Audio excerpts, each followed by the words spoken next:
Hello everyone. इस video में आपको हिंदी की जो हमारी दूसरी बुक है कृतिका, उसका जो पार्ट 2 है मेरे संग की औरतें, जो कि मृदुला गर्ग द्वारा लिखित है, उसके क्वेश्चन आंसर को एक्सप्लेन किया जा रहा है। तो आप लोग वीडियो को पूरी देखेंगे और इसमें जो इम्पोर्टेंट क्वेश्चन है वो भी आपको बताए जाएंगे और किस तरीके से एग्ज़ाम में क्वेश्चन आ सकता है वो भी सब आपको बताया जाएगा। तो चलो शुरू करते हैं वीडियो की। और तो देखिए सबसे पहला क्वेश्चन है, इसमें लेखिका ने अपनी नानी को कभी नहीं देखा, फिर भी उनके व्यक्तित्व से क्यों प्रभावित थी। क्वेश्चन हो गया कि जो लेखिका थी हमारी मृदुला गर्ग, उन्होंने अपनी नानी को नहीं देखा था लेकिन फिर भी वो उनसे प्रभावित थी। कारण बताना है। अब ये देखिए उत्तर है इसका, लेखिका ने भले ही अपनी नानी को नहीं देखा था पर अपनी माँ, पिताजी आदि से उनके बारे में सुनकर बहुत कुछ जान गई थी। लेखिका ने अपनी नानी के व्यक्तित्व से प्रभावित होने के निम्नलिखित कारण बताएं। और उन्होंने नहीं देखा था, जो लोगों से बातें सुनी थी तो जो है उसी से ही वो बहुत कुछ जान गई थी अपनी नानी के बारे में, और इसीलिए जो है फिर कुछ कारण दिए हैं उन्होंने कि क्या कारण थे जिससे वो अपनी नानी से प्रभावित थी। अब देखिए पहला कारण है, लेखिका की नानी अपनी बेटी मतलब लेखिका की जो माँ थी की शादी आज़ादी के सिपाही से कराना चाहती थी। इससे उनका स्वतंत्रता के लिए जुनूनी होने का पता चलता है। जैसे वो स्वतंत्रता के लिए जुनूनी थी, क्या कारण था कि वो अपनी लड़की की शादी जो है आज़ादी के सिपाही से कराना चाहती थी, इस वजह से। फिर नेक्स्ट पॉइंट है, लेखिका की नानी को अपनी बेटी की हमेशा चिंता रहती थी कि वो जो है बीमार पड़ थी तो उन्हें अपनी बेटी की ज़्यादा चिंता रहने लगी थी। तो इसलिए कहा है कि वे एक ममतामयी माँ थी। अगर केवल पॉइंट में आएगा तो क्या थी, विशेषता में ममतामयी माँ थी, आज़ादी की स्वतंत्रता के लिए जुनूनी थी और आज़ाद ख्यालों वाली थी। इस तरीके से छोटे छोटे पॉइंट निकल जाएंगे।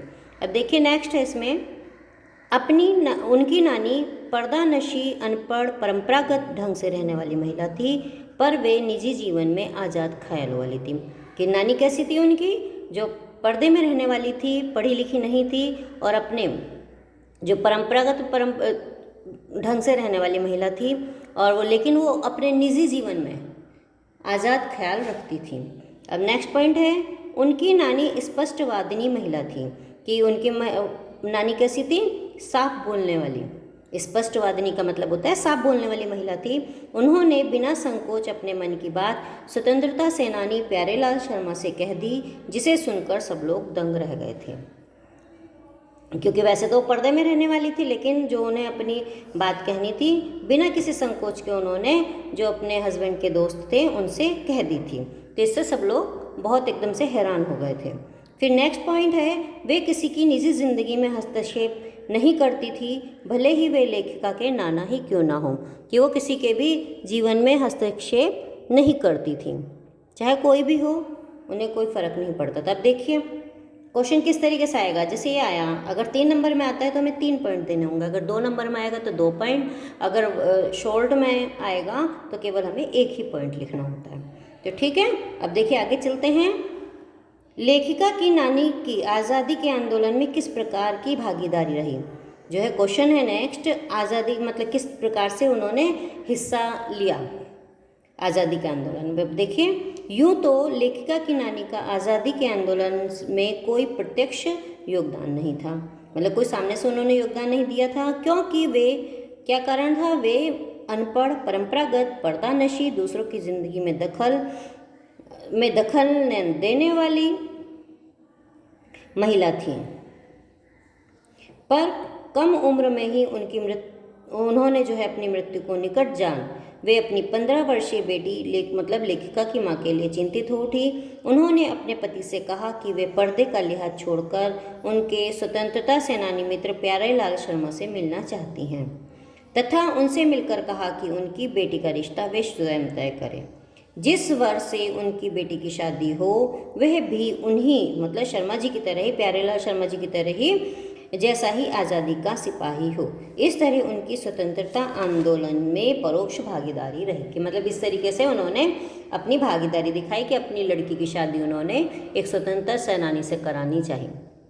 अब फिर देखिए नेक्स्ट क्वेश्चन है, लेखिका की माँ की विशेषताएं लिखिए। ये देखिए यहाँ पे लेखिका की नानी की विशेषताएं नहीं लिखनी है, हमें लेखिका की माँ की विशेषताएं लिखनी है। तो लेखिका की माँ की विशेषताएं निम्नलिखित थी, इसमें वही रहेगा। 3 नंबर में तो 3 पॉइंट, 2 में 2 और 1 नंबर वाले क्वेश्चन में 1 पॉइंट आएगा। तो देखिए पहला पॉइंट है, लेखिका की माँ कैसी थी? आजीवन खादी की साड़ी पहनती। लेखिका की माँ ने क्या करा? आजीवन जो है पूरे जीवन भर खादी की साड़ी पहनी तथा गांधी जी के सिद्धांतों का पालन करती रही। हो गया ना पहला पॉइंट क्लियर। फिर नेक्स्ट पॉइंट है, उनकी माँ में खूबसूरती, नज़ाकत, ईमानदारी और निष्पक्षता का संगम था। इससे वे परिजात सी लगती थी। मतलब कैसी थी उनकी जो माँ? खूबसूरत थी, बहुत नाजुक थी, ईमानदार थी और जो निष्पक्ष थी कि किसी का भी स्पेशल पक्ष नहीं लेती थी, वो निष्पक्ष थी। वो कहते हैं सभी चीज़ें उनके अंदर समाई हुई थी, इसलिए वो परिजात सी लगती थी, जैसे परी जैसी हो। फिर नेक्स्ट है, उनमें आज़ादी के प्रति जुनून तथा लगाव था।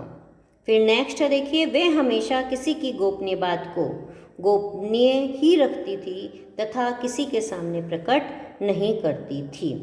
अब इसके बाद है नेक्स्ट पॉइंट, वे सदा सत्य बोलती थी, इससे परिवार वाले उनका आदर करते थे। ये इनकी माँ की विशेषताएं हैं लेखिका की। लेखिका मतलब मृदुला गर्ग की जो माँ थी उनकी विशेषताएं हैं। अब देखिए नेक्स्ट क्वेश्चन है, आप अपनी कल्पना से लिखिए कि परदादी ने पतोहू के लिए पहले बच्चे के रूप में लड़की पैदा होने की मन्नत क्यों मांगी थी।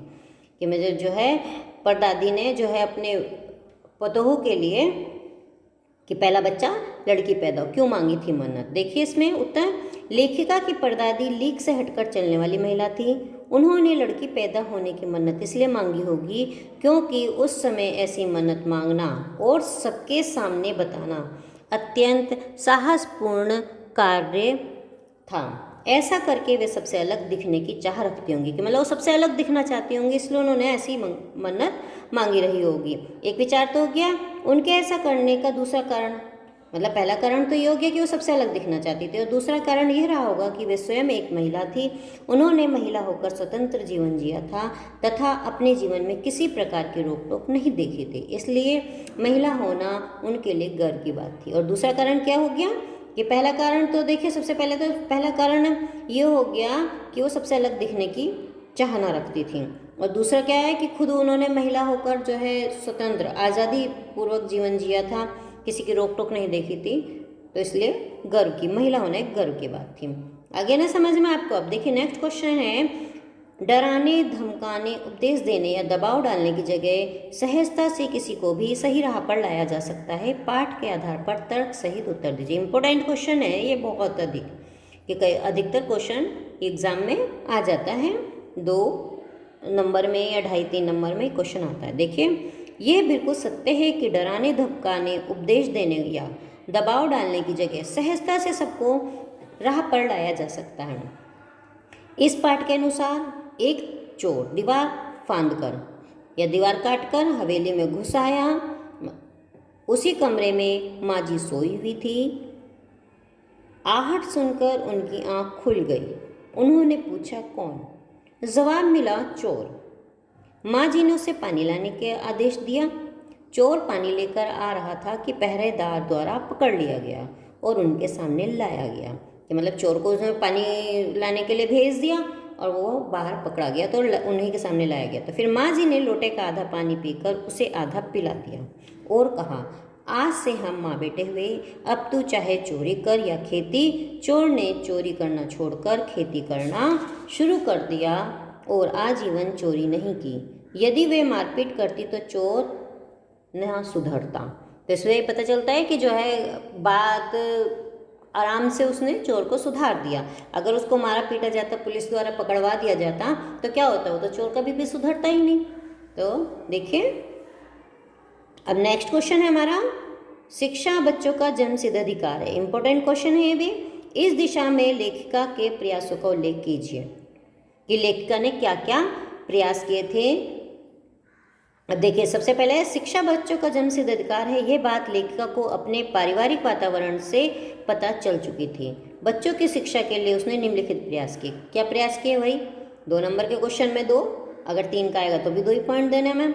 तो जो 2 नंबर के क्वेश्चन में हमें 2 ही पॉइंट देने। देखिए अधिकतर इसमें से 2-2 नंबर के 2 क्वेश्चन आते हैं। 80 नंबर का पेपर होता है तो हमारे 2-2 नंबर के 2 क्वेश्चन आते हैं। अब देखिए इसमें पहला पॉइंट है, शादी के बाद लेखिका को कर्नाटक के बागनकोट में रहना पड़ा। कहाँ रही थी वो? कर्नाटक के बागनकोट में रहना पड़ा था। वहाँ उसके बच्चों की शिक्षा हेतु उचित प्रबंध न था। उसने वहाँ के कैथोलिक विषय से प्राइमरी स्कूल खोलने का अनुरोध किया।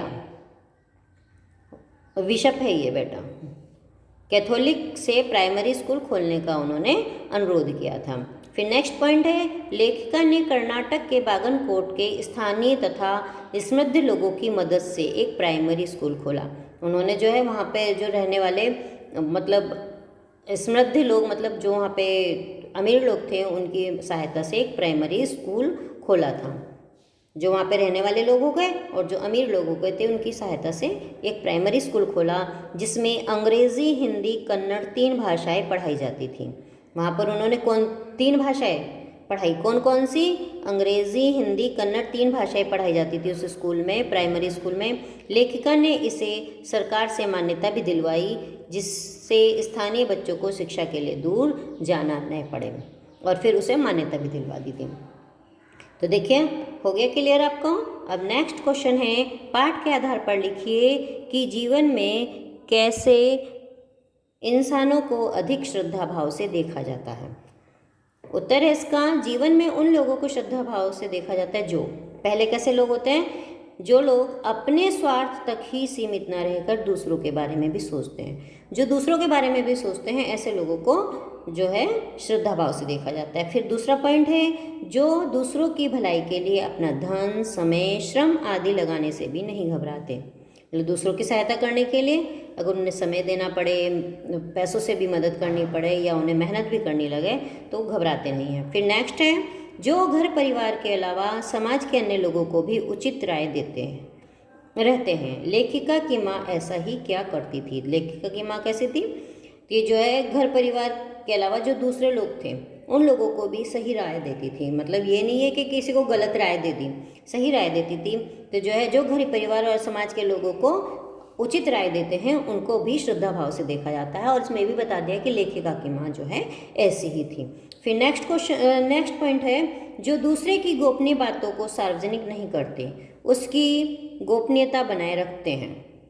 और कैसे लोग होते हैं? जो दूसरे की गोपनीय बात होती है उनको दूसरों को नहीं बताते,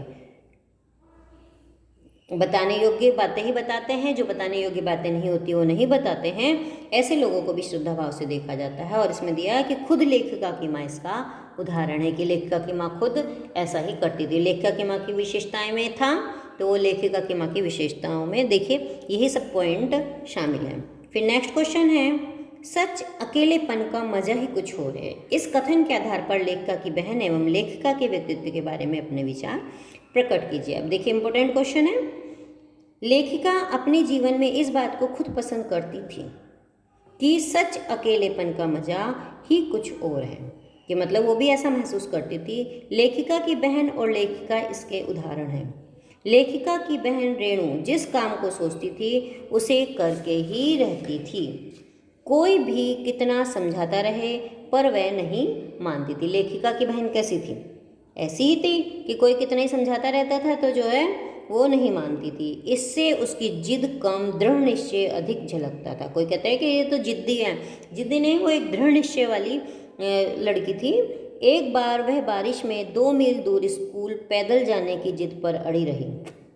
सब कहते रहे कि स्कूल बंद होगा पर वह न मानी, बारिश में गई और स्कूल बंद देखकर वापस आ गई। देखिए क्या जिद थी कि स्कूल जाना है तो स्कूल गई और फिर वहाँ बंद देखा और फिर वो वापस आ गई। इस तरह वह मंजिल की ओर अकेले बढ़ने की दिशा में उत्सुक रहती थी। कि दिया है कि इसी तरीके से वह मंजिल की तरफ अकेले बढ़ने में के लिए उत्सुक रहती थी, जिज्ञासु रहती थी। लेखिका ने भी जीवन की राह पर अकेले चलते हुए डालमिया नगर में स्त्री पुरुषों के नाटक खेलकर सामाजिक कार्य हेतु धन एकत्र किया। कि और जो लेखिका थी उसने भी जो है अकेले इसी राह पे चलते हुए डालमिया नगर में, कौन से नगर में? डालमिया नगर में स्त्री पुरुषों के नाटक खेलकर तो सामाजिक कार्य के लिए पैसे धन इकट्ठा किया तथा कर्नाटक में अथक प्रयास से, कर्नाटक में उन्होंने अथक प्रयास से अंग्रेज़ी, कन्नड़, हिंदी 3 भाषाएं पढ़ाने वाला स्कूल खोलना तथा उसे मान्यता दिलवाना उसके स्वतंत्र सोच रखने तथा लीक से हटकर चलने वाले व्यक्तित्व की ओर संकेत करता है। देखिए आपको जो है सभी क्वेश्चन समझा दिए गए हैं और देखिए इंपॉर्टेंट क्वेश्चन भी बता दिए गए हैं और किस तरीके से क्वेश्चन एग्जाम में आते हैं वो भी आपको बताया गया। देखिए इसमें सबसे पहला क्वेश्चन जो था कि जो है व्यक्तित्व वाला, नानी को नहीं देखा था फिर भी लेखिका प्रभावित, इंपॉर्टेंट क्वेश्चन है और आप लोग वीडियो को पूरी देखिएगा और इससे आपको जो है बहुत अच्छी तरीके से क्वेश्चन के आंसर देने में सुविधा होगी। Thank you, have a nice.